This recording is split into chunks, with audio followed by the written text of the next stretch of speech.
Comme on le sait, les Chandiens vénéraient 4 dieux. Parmi ces 4 dieux, un bien connu, le dieu du soleil, connu aujourd'hui sous le nom de Nika. Mais peut-être connaissons-nous déjà en partie les 3 autres dieux? Ou du moins, leurs noms. Ils porteraient les mêmes noms que les armes antiques, dont les noms proviennent déjà de dieux. Les éléments et les pouvoirs ne sont pas forcément raccords, comme le dieu du soleil qui est élastique. Mais ainsi, on aurait Poséidon, dieu de la pluie, dont les capacités sont de commander au roi des mers. Pluton, vaisseau de guerre au pouvoir dévastateur, dieu de la terre. Comme on l'a appris sur Egghead, le monde connaît une grande montée des eaux. Ainsi, Pluton, qui aurait pu être un robot, à l'instar d'Emmet, est construit sous la forme d'un bateau pour aller détruire les terres voisines. Et enfin, Uranus, dieu de la forêt.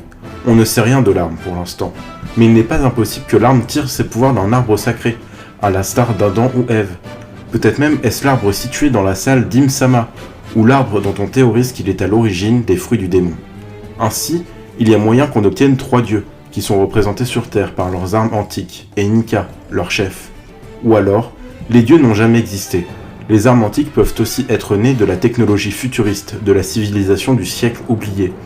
Les noms des dieux seraient alors simplement des noms de scientifiques, ou des noms de code donnés par Joy Boy.